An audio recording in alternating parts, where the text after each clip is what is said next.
नमस्कार दोस्तों, स्वागत है आपका आपके अपने YouTube channel national defence daily में। तो दोस्तों, आपने कभी ना कभी एक कहावत तो जरूर सुनी ही होगी कि जरूरत पड़ने पर गधे को भी अपना बाप बनाना पड़ता है। और अब भारत भी ऐसा ही कुछ करने जा रहा है। भारत भी अब एक ऐसे ही गधे को अपना दोस्त बनाने जा रहा है। और वो कौन है? तो वो है चीन, लेकिन बहुत ही कम समय के लिए। और भारत ऐसा कर क्यों रहा है तो वो मैं आपको बाद में बताऊंगा, पर पहले आप इस पूरी खबर को जान लीजिए। और यकीन मानिए, इस खबर को सुनने के बाद आपको जितना ज्यादा गुस्सा यूरोपियन देशों पर आएगा, उससे कहीं ज्यादा खुशी आपको भारत के मुंहतोड़ जवाब को लेकर होगी। दरअसल पूरी खबर कुछ इस प्रकार है कि अब से कुछ महीने पहले अमेरिका में ग्रीन टैक्स लाया गया है। ग्रीन टैक्स का उद्देश्य दुनिया भर में पर्यावरण की रक्षा करना है। इस कानून को लेकर यह अमेरिका का आधिकारिक बयान है, लेकिन इसके पीछे की हकीकत क्या है?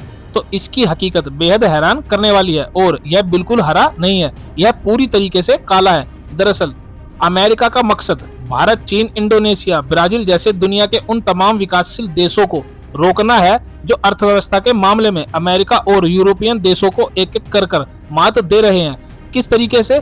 इस ग्रीन टैक्स के जरिए अमेरिका अब जांच करेगा कि उसके देश में दूसरे देशों से आने वाला सामान पर्यावरण के अनुकूल है या नहीं। मैं आपको एक साधारण उदाहरण देकर इसे समझाता हूँ। मान लीजिए कि भारत में एक ब्रेड बनाने वाली कंपनी है और वह भारत के अंदर ही ब्रेड बनाकर अमेरिका को निर्यात करती है और अमेरिकी बाजार में बेचती है।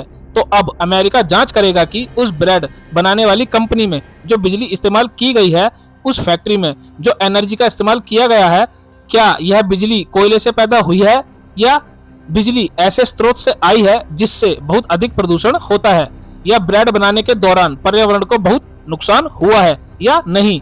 अमेरिका इन सभी चीजों की जांच करेगा। और अगर ऐसी बातें सामने आती हैं कि उस ब्रेड को बनाने के दौरान पर्यावरण को नुकसान पहुंचाया गया है या कोयले को जलाकर बिजली का इस्तेमाल किया गया है, तो अमेरिका उस ब्रेड पर कोई टैक्स छूट नहीं देगा। इसके विपरीत वह यह भी कर सकता है कि वह उस पर अधिक टैक्स लगा सकता है। लेकिन असली खेल यह नहीं हुआ, असली खेल इसके दूसरे हिस्से में है। ध्यान से सुनो।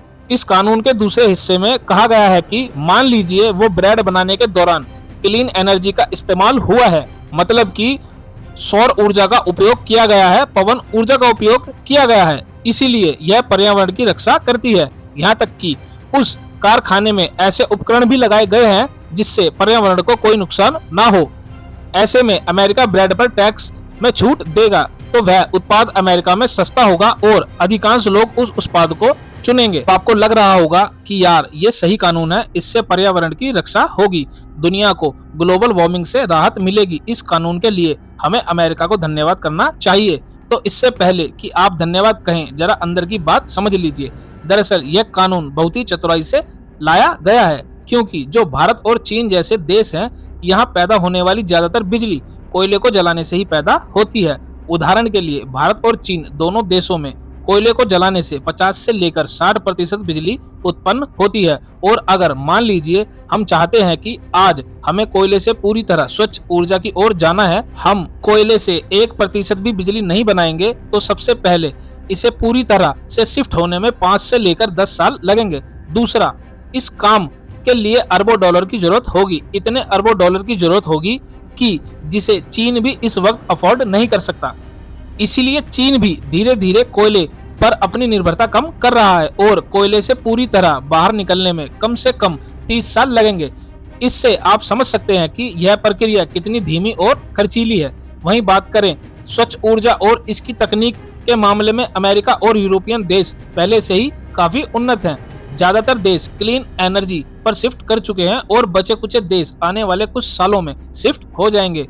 और यही कारण है कि इस कानून से यूरोपियन देशों की कंपनियों को फायदा होगा, क्योंकि वहां बिजली पहले से ही स्वच्छ स्रोतों से आती है, जबकि भारत और चीन जैसे देशों में कोयले से बिजली पैदा की जाती है। ऐसे में भारतीय उत्पादों पर कोई टैक्स छूट नहीं मिलेगी। इसके विपरीत अधिक टैक्स लगाया जा सकता है, जबकि यूरोपियन देशों की कंपनियों के उत्पाद, क्योंकि वे स्वच्छ स्रोतों से आते हैं, इसलिए उन्हें अमेरिका के अंदर टैक्स में जबरदस्त छूट मिलेगी और वे सस्ते होंगे।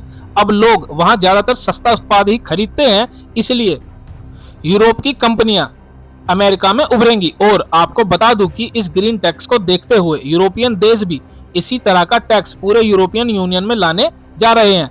यानी कि अब उनकी कंपनियों को यूरोप अमेरिका में ज्यादा तरजीह मिलेगी। भारत, चीन, इंडोनेशिया, ब्राजील जैसे विकासशील देशों को पीछे धकेल दिया जाएगा ताकि हमारी अर्थव्यवस्था की गति जो वर्तमान में फुल प्रभाव पर है, आगे बह रही है, धीमी हो जाए और भारत और चीन जैसे देश अर्थव्यवस्था के मामले में अमेरिका और यूरोपियन देशों की जगह नहीं ले सके और यह देश अमीरों में सबसे अमीर बने रहें। इससे आप समझ गए होंगे कि आखिर इस कानून की मंशा क्या है। लेकिन अब आपका सवाल होगा कि भारत इस मामले में क्या कर रहा है। तो देखिए, भारत इस मामले में एक मजेदार ट्रिक लेकर आया है और सबसे अच्छी बात यह है कि इस ट्रिक का आविष्कार इन यूरोपियन देशों ने ही अब से 20-30 साल पहले किया था। दरअसल WTO में ये यूरोपियन देश ऐसा कानून लेकर आए थे जिसके तहत आप किसी भी देश के किसी भी ट्रेडर या कंपनी पर बैन या टैक्स नहीं लगा सकते, सिर्फ इस बेस पर कि उस प्रोडक्ट को किस सोर्स के तहत या फिर किस प्रोसेस के तहत बनाया गया है। यानी कि अमेरिका का जो ये ग्रीन टैक्स है, ये विश्व व्यापार संगठन के तहत पूरी तरह से अवैध है और अमेरिका इसे लागू नहीं कर सकता। और अब खबर आई है कि भारत WTO के इस लूप होल का इस्तेमाल यूरोपियन देशों और अमेरिका के खिलाफ करेगा और इसके लिए चीन भारत का साथ देने को भी तैयार है। इसके साथ ही तमाम विकासशील देश भी भारत के पीछे पड़ गए हैं और भारत अब पूरे गुट का नेता बनेगा और अमेरिका को मुंहतोड़ जवाब देगा। वहीं हमारे पक्ष में एक अच्छी बात यह भी है कि 10 साल पहले तक भारत, चीन और तमाम विकासशील देश इन सभी यूरोपियन देशों को सामान निर्यात करते थे, यानी उन्हें बेचते थे, लेकिन उनसे खरीदते कुछ नहीं थे। लेकिन पिछले 10 वर्षों में बहुत कुछ बदल गया है।